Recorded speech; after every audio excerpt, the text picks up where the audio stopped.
At a sacrament meeting, it somewhat feels appropriate to address the topic of faith. But as broad as this topic could be, I was asked to focus more on what role faith played in my decision to come on a mission and what I have learned about faith since coming on a mission. And so many years back, probably when I was like 13, my dad asked me one day, he said, "Chase, do you plan on going on a mission?" And I was before the age of accountability, at least I was in my brain, and so I said, well, a mission's good, but I'm not sure if it's for me. I don't think I should go as a young 18, 19, 20-year-old elder and wherever I'd go. I think I should go with my wife when I'm older. And he thought about that for a minute, and he thought, well, that's a good idea, but I think you should probably go as a young 18, 19, 20-year-old missionary. And I didn't think that was a good idea, but I'd eventually think about it. Obviously, I'd think about serving a mission. And finally, I got a little older, and I recognized something. I realized that it wasn't that I didn't want to serve a mission. It was that I didn't want to have to face the fear of going out and doing something hard. In a general conference address by Elder Quentin L. Cook, he said, quote, "When we choose to follow Christ in faith rather than choosing another path out of fear, we are blessed with a consequence that is consistent with our choice." And so I needed to learn to choose to follow Christ in faith rather than choosing another path out of fear. And a couple of years go by and I grow a foot or two, and I finally am faced with the choice. Am I going to serve or not? And my dad asked me again, "Chase, are you planning on serving a mission?" And I said, yes, I am. I think a mission's a good idea. And so I went through the process of trying to figure out, when should I go? My dad was saying, you should probably go to a semester of college first. And I said, I kind of want to just go.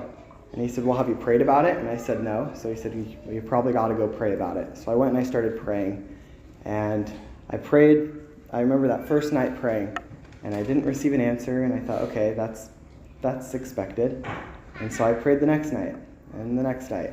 And nights turned into days, and days turned into weeks, and weeks turned into months.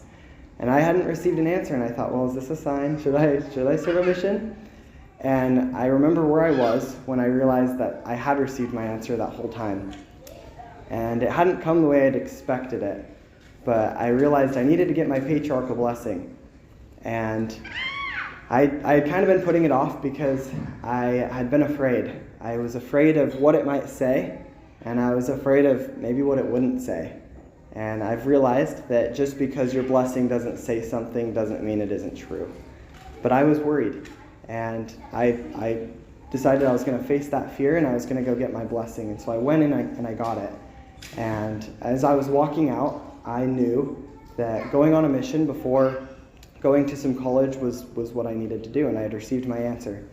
And a confirming witness to me was when my dad turned to me. I hadn't said a word to him, and he said, I think if you feel like you need to go on a mission before you go to any college, then I'll support you in that. And I turned to him. He was my bishop at the time, and I said, well, that's what I want to do. I want to start my papers tomorrow morning. And so I did.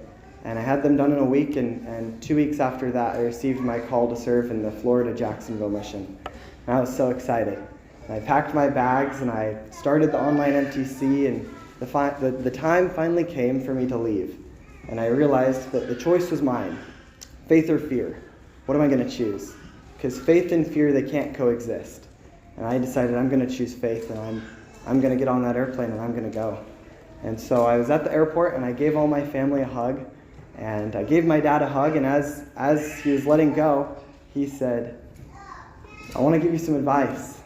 And I said, okay, what's your advice? And he said, you don't look back. When you start walking, don't look back. And I was going to do that. I wasn't going to look back. And so I symbolically turned and I walked away, not going to look back. And I got on that airplane and I flew here to Jacksonville. And since I've been in the mission, I've realized I don't think my dad quite meant, maybe he did, I don't know, but maybe he didn't mean when you turn and start walking away, physically don't look back. I think he also might have meant when I get on that airplane, don't look back at what you're leaving behind. When you get to the mission field and you're experiencing those first few weeks of homesickness, don't look back at what you've left behind. And when you are 16 and a half months out and you're terrified to give a talk at church, don't look back at what you left behind, because there's nothing left for you in the past. And the future's all you got. So have faith and keep marching in it and to it. And this kind of got me thinking about a story in the Bible. One of the purposes of history is to teach us the lessons of life. Someone once said, "Those who cannot remember the past are condemned to repeat it." And so in the light of that quote, let's remember the story about Lot and Lot's wife. Lot and his wife were commanded by God to leave Sodom and Gomorrah, because Sodom and Gomorrah were going to be destroyed. And when the Lord told them to leave, he told them to look not behind thee. Does that sound familiar? Kind of sounds like my dad's advice, right? Don't look back. And so they left, but just in the nick of time. By the time they left, the Lord started raining hailstone and fire on Sodom and Gomorrah, because Sodom and Gomorrah were extremely wicked. And as they were leaving, they thought they were safe. They thought so. And with the Lord's counsel, look not behind thee, clearly ringing in her ear, Lot's wife, the record says, looked back, and she was turned to a pillar of salt.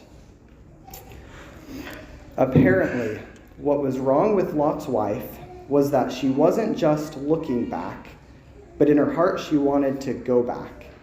It would appear that even before they were past the city limits, she was already missing what Sodom and Gomorrah had offered her. As Elder Maxwell once said, such people know they should have their primary residence in Zion, but they still hope to keep a summer cottage in Babylon. How many of us have a summer cottage in Babylon? And why is it so important to not look back, to take the Lord's advice and to take my Father's advice and not look back? Because the past is to be learned from, but not lived in. We look back to claim the embers of glowing experiences, but not the ashes. And when we have learned what we need to learn and have brought with us the best that we have experienced, then we look ahead. We remember that faith is always pointed toward the future.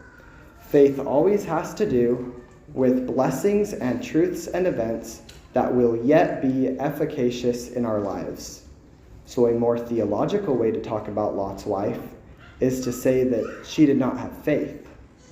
Apparently, she thought, fatally as it turned out, that nothing that lay ahead could possibly be as good as those moments she was leaving behind. And so I wasn't going to do that. I was going to march right on into the future, and I was determined not to look back. When I got to the mission field, I met my president, President Albert, and I was assigned a trainer, Elder Thomas, and I was assigned an area, Waycross. And I was like, Waycross? Yeah, I don't know. Where is that? And so I got to Waycross, and I got my bags unpacked, and I got settled in. And just about as quickly as I had gotten there, the homesickness hit my heart like a javelin. I was like, oh, man, I don't know if I can do this. And for a time, I didn't think I would be able to. I found my mission president's number, and I was pretty determined I was going to call him and tell him, I can't do this. I'm looking back. I got to give up. I can't serve a mission. This is too hard. But I decided I'm going to give it some time. We should always give stuff time. And so I was going to wait until Monday, and if things didn't get better, I was going to go home. And instead of calling my mission president, I wrote a letter to my mom and dad, and I told them exactly what I just told you. And they received my letter a couple days later, and instead of me calling my mission president called me and told me that he had just talked to my parents and that we were going to get through this, that we were going to have faith and we were going to look toward the future, and he was going to help me, and we were going to do it together, and I wasn't alone, and we were going to overcome that fear.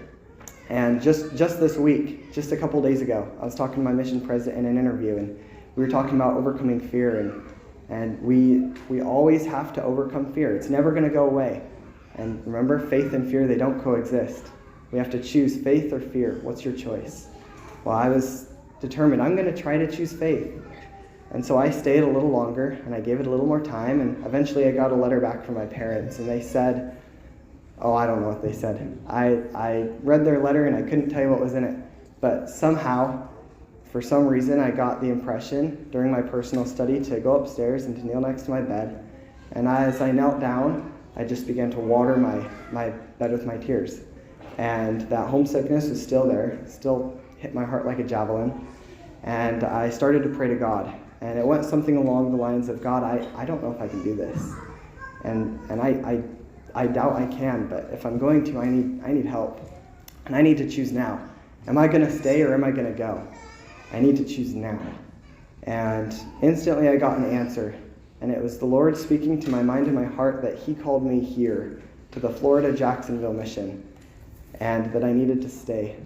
And so I chose to stay, and I asked God to help me to stay and to help give me strength.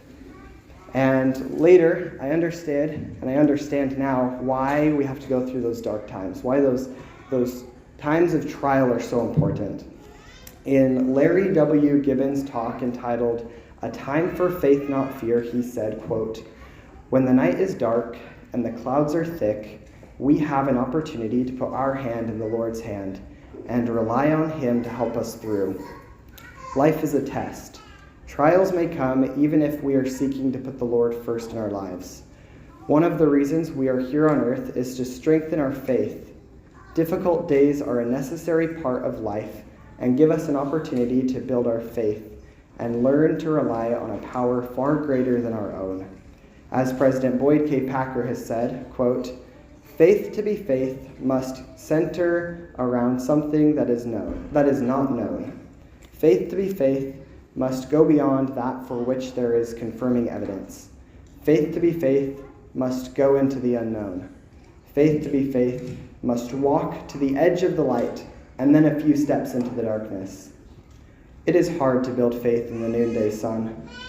When the night is dark and the clouds are thick, we have an opportunity to put our hand in the Lord's hand and rely on him to help us through. Doing so strengthens our faith." Brothers and sisters, I testify that these dark times are necessary to build our faith. After all, the only way to salvation is through Gethsemane, whether that be Christ's suffering in Gethsemane or our own sufferings here on earth in our own personal Gethsemanes. It's important to remember that we can't look back. Don't look back, because the future holds everything for you. And continue looking through those dark times, because those dark times are what builds faith. And I say that in the name of Jesus Christ. Amen.